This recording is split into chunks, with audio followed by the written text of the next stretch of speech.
আসসালামু আলাইকুম। Hello viewers, সবাই কেমন আছো? আশা করি সবাই ভালো আছো। আলহামদুলিল্লাহ আমরাও ভালো আছি। আজ আমরা যাচ্ছি আমার ভাসুরের ছেলের বিয়েতে। আর আজকে হচ্ছে শুক্রবার, আর এখন ঘড়িতে বাজে 2টো। কারণ সবাই নামাজ পড়ার পরে আমরা বের হয়েছি। কারণ শুক্রবারের দিনে নামাজ না পড়ে বের হওয়ার কারণ কোথায় কিভাবে নামাজ পড়বে, আর নামাজের সময় পার হয়ে গেলে সমস্যা হয়ে যাবে, তার জন্য আমরা নামাজ পড়েই সবাই বের হয়েছি। বিয়েটা অনেক কাছে, তার জন্য কোনো রকম প্যারা ছাড়াই আমরা বের হয়েছি। কারো কোনো দূরজামলা নেই যে তাড়াতাড়ি বের হতে এই হবে, আমরা রিল্যাক্সেই বের হয়েছি। আর আমরা এখন যাব আমার ভাসুরের বাড়িতে। ভাসুরের বাড়ি থেকে তারপর যাব হচ্ছে মেয়ের বাড়িতে। আর ওখানে সবাই রেডি হয়ে আছে। ওখানে যাওয়ার পরে আমাদের আসবে চেঞ্জিং। কারণ আজকে আমরা আমাদের গাড়িতে যাব না, আজকে আমরা যাব হচ্ছে অটোতে। কারণ আমার ভাসুরের ছেলের বিয়েতে অটো ভাড়া করা হয়েছে। আর আমরা বললাম যে অটো যেহেতু ভাড়া করেছো তাহলে থাক, আমাদের গাড়ি তোমাদেরকে দিবনি, আমরা অটোতে যাব, আর তোমরা ছেলে বিয়ের গাড়িতেই যাবে। আর এখানে আমার যা আমার দেবরের জন্য পাঞ্জাবি নিয়ে এসেছে, যে দুইজন মিলে একসঙ্গে একই কালার পাঞ্জাবি পরে যাবে। আর সবাই রেডি হয়ে গিয়েছে। আর এখানে ছেলেরকে নাকি মিষ্টি আর দুধ খাওয়াইতে হয়, তার জন্য তাড়াহুড়া করতেছে, আয়োজন চলতেছে যে ছেলেকে মিষ্টি খাওয়াবে আর দুধ খাওয়াবে। আর ছেলেও সবার কাছ থেকে সুন্দর করে বিদায় নিতে হবে। বিদায় নিয়ে আমরা চলে যাব। আর এখানে আমার ভাসুরের ছেলে দুটো, এটা হচ্ছে ছোট ছেলে, বড় ছেলে এখনও বিয়ে করে নাই। বড় ছেলে একটু অন্যরকম মেজাজি, তার জন্য বিয়ে শাদি করতে চাচ্ছে না। বিয়ে শাদি না করার কারণে ছোট ছেলে বলতেছে যে বড় ছেলে বিয়ে করবে না দেখে তুমি আমাদেরকে বিয়ে দিবা না কেন, তাই বলে রাগারাগি করে ছেলে বাড়ি থেকে চলে গিয়েছিল। আর ছেলেটাও ওই মেয়েটাকে পছন্দ করেছে, ওকেই বিয়ে করবে। আমার জায়ের একটু রাজি ছিল না, তারপরেও রাজি হয়েছে ছেলের কারণে। আর আমার জাই ছেলেকে মিষ্টি খাওয়াই দিচ্ছে। মিষ্টি খাওয়াই দিয়ে তারপরে ছেলেও সবার কাছে থেকে সুন্দর করে বিদায় নিচ্ছে। আর আমার যা আরেক যা দুধ নিয়ে দাঁড়ায় আছে, দুধও নাকি খেতে হবে। দুধ খাওয়ার পরে সবার কাছ থেকে সুন্দর করে বিদায় নিয়ে তারপর যেতে হবে। আর এই মুহূর্তটা আসলেই ধরে রাখার মতো অন্যরকম একটা মুহূর্ত, সারা জীবনের একটা স্মৃতি। কারণ এই স্মৃতিটা সবসময় বারবার আসে না, এটাই শেষ। আর সুন্দর করে সবাই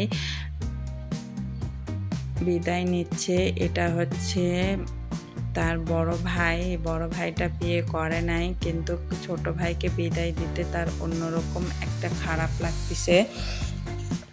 ছোট ভাইও নাছোড়বান্দা, বিয়ে করবে। তো এখন আমরা সবাই রেডি হয়ে চলে এসেছি। আর ছেলেকে আমরা গাড়িতেই চড়াই দিব, চড়াই দিয়ে আমরা অটোতে যাব। কিন্তু আমার ছেলে বুঝতে পারে নাই, সে গাড়িতেই চড়তে এসেছিল। আমি বললাম না বাবা, আমরা অটোতে যাব, কারণ আজকে ভাইয়াটাই যাক গাড়িতে বিয়ে করে নিয়ে আসুক। আর সবাই লাগেজ টাগেজ ওঠাচ্ছে। আর ভাইয়ার সঙ্গে যাবে হচ্ছে এই সব দুলা ভাইয়েরা। আর অটোতে আমরা কখনো বিয়ে খাই নাই, এটাই প্রথম অটোতে যাওয়া হচ্ছে। আর অটোতে যাওয়ার মজাও অন্যরকম। আমার খুব একটা খারাপ লাগে নাই, কিন্তু এই প্রথম যাওয়া হচ্ছে। সবাই মিলে যাওয়ার সব জায়গাতেই মজা। আমি প্রথম যখন ছোট ছিলাম, আমি আমার চাচাতো বোনের বাড়িতে গিয়েছিলাম, যে ওখানে গরুর গাড়িতে গিয়েছিলাম। আমার অন্যরকম একটা মজা লেগেছে, যে ওখানে আমরা বিয়ের বাড়িতে গিয়েছিলাম গরুর গাড়িতে চড়ে, এইবার যাচ্ছি অটোতে। আসলেই অন্যরকম একটা মজা। আর আমার ছেলেকে নিয়ে আমি চলে গেলাম, আর আমার ছেলে মানে গাড়িতেই সে যাওয়ার জন্য প্রস্তুত, কিন্তু অটোতে যেতে চাচ্ছিল না, তো জোর করে নিয়ে এসেছি। ওর মনটা অনেক খারাপ, কিন্তু যখনই অটো ছেড়ে দিবে ওর মনটা ভালো হয়ে যাবে। আর গাড়িটা আগে ছেড়ে দেওয়ার পর আমরা পিছনে পিছনে যাব। আর গাড়িটাও ছাড়া হয়ে গেছে, আমাদেরও রওনা হয়ে যাব।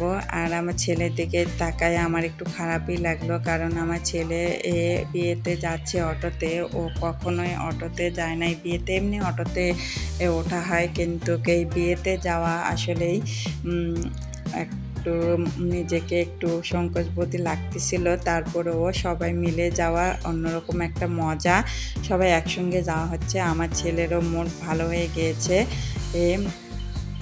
এখন ও একটু মজা পাচ্ছে মনের ভিতর থেকে।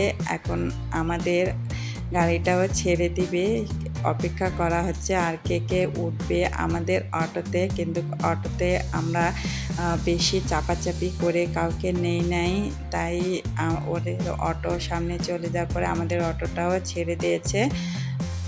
আর আমরা এখন চলে এসেছি মেয়ের বাড়িতে। আর আমার জায়ের বাড়ি থেকে মেয়ের বাড়ি বেশি দূরে না, এই জন্য কোনো রকম প্যারা হয়নি আমাদের, আমরা সুন্দর মতোই চলে এসেছি। আর এসে এই সবাই গেটে সুন্দর করে দাঁড়ায় আছে, আমাদেরকে ঢুকতে দিচ্ছে না, কারণ ছেলে আগে গেট কাটবে, তারপরে এখানে আমাদেরকে ঢুকতে দিবে। আর এখানে প্রচণ্ড রোদের কারণে আসলে আমাদের অনেক খারাপ লাগতেছিল, কিন্তু বিয়ের বাড়ি বলে কথা, নিয়ম বলে কথা, যেটা নিয়ম সেটা মানতেই হবে। তাই ছেলেকে নামায় নিবে, তারপর ছেলে গেট কাটবে, তারপরে এখানে আমরা ভিতরে যাব। এটাই হচ্ছে মজা, সবাই মিলে মজা করা হচ্ছে, এটাই সবচেয়ে বড়। আর সবাই আমরা দাঁড়াই আছি, এখন ছেলেকেও নামাই নেওয়ার জন্য ছেলের মা চলে এসেছে, ছেলেকে নামাই নিছে। আর এখন আমরা গেটে যেয়ে যুদ্ধ করব, দেখি গেটে ওরা আমাদের সঙ্গে কেমন যুদ্ধ করতে পারে। আমরা অনেক যুদ্ধ করতে পারি, আমরা মাজায় কাপড় পেঁচে চলে এসেছি ছেলেদের সঙ্গে যুদ্ধ করার জন্য। দেখি বিয়ানেরা কেমন যুদ্ধ করতে পারে। এখানে নাকি অনেক বিয়ান আছে, বিয়ানেরা নাকি অনেক যুদ্ধ করতে পারে, তাই আমরাও নাসরবান্ধা আমরাও যুদ্ধ করব, কিন্তু দেখি কেউই আমাদের সঙ্গে যুদ্ধ করতেছে না। মাসি তাড়াচ্ছে, মিষ্টিতে মাসি পড়তেছে, তাই দেখে আমরা একটু কিছু বলার জন্য বলতেছি মাছির খাবার আমরা খাবো না, তো ওরা বলতেছে দোকানে মিষ্টি রাখলেও তো অনেক মাছি পড়ে, তো এখানে মাছি পড়লে দোষ কি। আর সুন্দর করে ছেলেকে বসায় রেখে সবাই মিষ্টি খাওয়াচ্ছে, শরবত খাওয়াচ্ছে, যে এটা একটা অন্যরকম মজা। সবাই মিলে একসঙ্গে এক জায়গাতে বসে মিষ্টি খাচ্ছে, কেউ আপেল খাচ্ছে, কেউ ফল খাচ্ছে, বিভিন্ন রকম ফল, মিষ্টি আর শরবত রেখে দিয়েছে। এসব সম্পূর্ণ খাওয়াই দিয়েই নাকি ভিতরে যেতে দেবে, তে সবাই একটু একটু করে খাচ্ছে। আর সবচেয়ে বড় কথা, এখানে একটা ঝালমরিচের শরবত রেখেছে, সেই শরবতটা আমার দুলাভাইকে খেতে দিয়েছে। দুলাভাই তো খেয়ে বুঝতে পেরেছে এটা ঝালমরিচের শরবত। আসলে ঝালমরিচের শরবত, তারপর লবণের শরবত, লেবুর শরবত, এটা হচ্ছে কমন ব্যাপার, যে গেটে সবাই একটু মজা করবেই, এই মজা থেকে কেউই রক্ষা পায় নাই। আমার বিশ্বাস যে এখান থেকে একটু হলেও সবাই মজা করে, যে ঝালমরিচ বরকে খাওয়াই দেয়, কিন্তু বর তো কোনো রকম কোনো শরবত খাই নাই, কারণ বরকে তার বোন ঢাল হয়ে দাঁড়ায় আছে যে ঝালমরিচের শরবত বরকে খেতে দিবে না। তাই এখানে বড় বোন বলতেছে শরবত খেও না, খেও না, মানে বড় বোনটাই আটকায় রাখতেছে শরবত খাওয়া থেকে। তাই বর শরবত খায় নাই, দুলাভাই একটু ও ওদের আবদার পূরণ করতেছে। আর আবদার পূরণ করার মতো মানে কিছু ছিল না, সবাই সব কিছুই একবারে মিট করা ছিল। তারপরেও ছেলেপেলের আবদার বলে কথায় এটা তো মানতেই হবে। তাই আমাদেরকে অবশেষে সব কিছু মিটিয়ে আমাদেরকে গেট কাটার অনুমতি দিয়েছে। আমরা এখন গেট কাটতেছি। তাই আমার দুলাভাই এটা উদ্বোধন করতেছে গেট কাটার। আর সুন্দর মতোই সব কিছু হয়ে গিয়েছে, কোনো রকম সমস্যা হয় নাই। আর আমরা ভিতরে ঢুকেই দেখি খাওয়া দাওয়ার সব আয়োজন, আর আমরাও বসে পড়েছি। আর এখন ঘড়িতে বাজে প্রায় 4টা। সবাই ক্ষুধার্ত, সবাই মানে খাওয়ার জন্য মুখ টুক শুকে গিয়েছে, কারণ এত বেলা করে তো আমরা কখনোই খাই না। কিন্তু আমাদের আসতে লেট হয়ে গেছে, কারণ আজকে শুক্রবারের কারণে আমরা নামাজ পড়েই বাসা থেকে বের হয়েছি, এই জন্য একটু দেরি হয়ে গিয়েছে। আর এখানকার খাবারগুলো অনেক মজাই হয়েছে, ঘাটিটা আমার কাছে বেস্ট লেগেছে। আর এখানে গরুর গোশত দিয়েছে, গরুর গোশতটাও অনেক স্বাদ। আসলে গ্রামের রান্না আর ডেস্কির রান্না অন্যরকম স্বাদ। এখানে ময় মশলা অনেক কম ব্যবহার করেছে, অনেক সুন্দর একটা রান্না হয়েছে। আমি অনেক মজা করে খেয়েছি। আর সব থেকে ভালো লেগেছে এখানে দইটা আমি খেয়েছি অনেক মজা করে। এখানকার দইটাও অনেক মজা ছিল। ও আর আমি প্রথমে একবার খেয়ে আবার আরেকবার নিয়েছি। আর খাওয়া শেষে আমি হাত ধুতে চলে এসেছি। হাত ধুয়ে চলে যাব বরের কাছে। দেখি বর কি করতেছে। ও মা, সে দেখি বর সুন্দর করে খাবার প্লেটে নিয়ে বসে আছে। আমরা যখন খাওয়া দাওয়া করতেছিলাম তখন বিয়েটা আসলে কমপ্লিট করে ফেলে এখন খেতে দিয়েছে এদেরকে। এই বিয়ের জন্য একটু লেট হয়েছে এদের খাওয়া দাওয়া, তাই বিয়ে সম্পূর্ণ কমপ্লিট করে এদেরকে সুন্দর করে একটা প্লেট দিয়েছে। আর প্লেটে অনেক সুন্দর করে প্লেটটা সাজাইছে। আমার অনেক ভালো লেগেছে যে এত সুন্দর করে গ্রামে যে এত সুন্দর করে প্লেট সাজায়। আর অনেক সুন্দর করে প্লেট সাজিয়ে বরকে খেতে দিয়েছে। আর বরের সঙ্গে আরও দুলাভাই সবাই মিলে একসঙ্গেই এই প্লেটের খাবারগুলো শেষ করবে, এটাই তাদের ইচ্ছা। আর আমি বললাম এভাবে তোমরা না খেয়ে সুন্দর করে তোমরা প্লেট নিয়ে ভালো করে খাও, কারণ প্লেটে নিয়ে সুন্দর করে নিজের মতো করে খাওয়ার মজাটাই আলাদা। তে ওরাও বললো আচ্ছা ঠিক আছে তাহলে আমাদেরকে প্লেট দাও। তো ওদেরকেও সুন্দর করে সবাই এই প্লেট নিয়ে আসে দাওয়াতে। ওরা সুন্দর করে প্লেট নিয়ে সুন্দর করে খাবে, তার জন্য আমি ওদেরকে বললাম যে প্লেটটা দিয়ে দাও। তাহলে আর মেয়েদের সবাই দাঁড়াই আসছে, ছেলের খাওয়া দেখতেছে।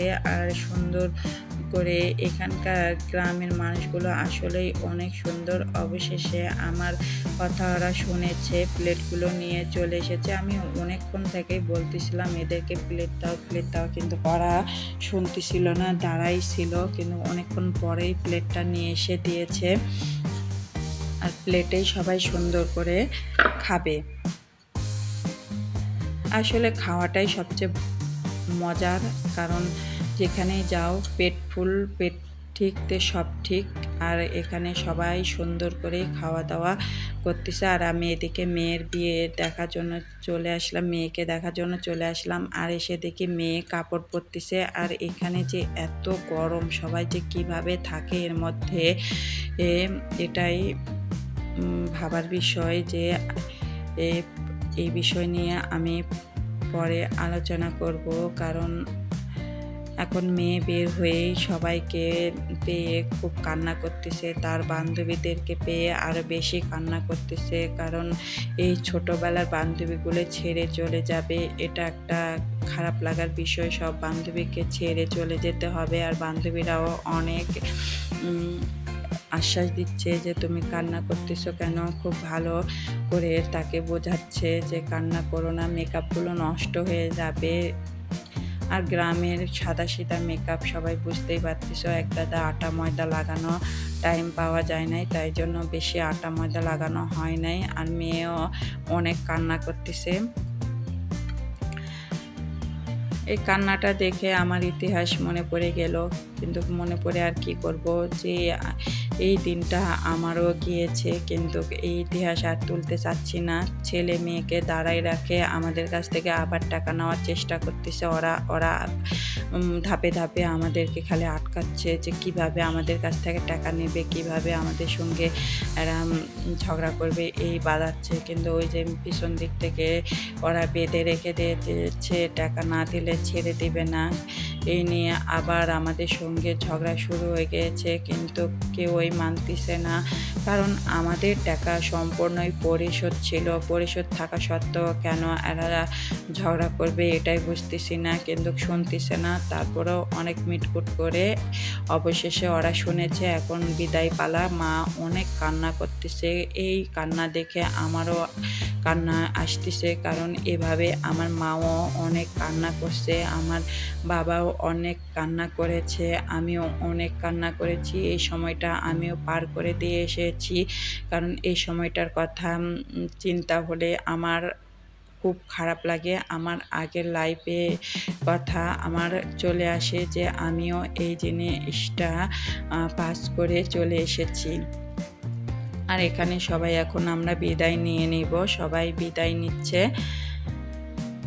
আর আমাদের ভিডিও যদি আপনাদের ভালো লেগে থাকে অবশ্যই লাইক করবেন, কমেন্ট করবেন, আর বেশি বেশি সাবস্ক্রাইব করবেন। আর ওরা পদে পদে আমাদের সঙ্গে ঝগড়া করার চেষ্টা করতেছে, আর আমরাও ঝগড়া করতেছি না। আমরা তাড়াতাড়ি করে বরকে নিয়ে চলে আসতেছি, তাড়াতাড়ি করে আমরা বাসায় যেতে পারলেই বাঁচি, কারণ প্রচুর গরমের জন্য যতই ওরা আমাদের সঙ্গে ভালো ব্যবহার করুক, খারাপ ব্যবহার করুক, আমরা থাকতে পারতেছি না, অনেক গরম।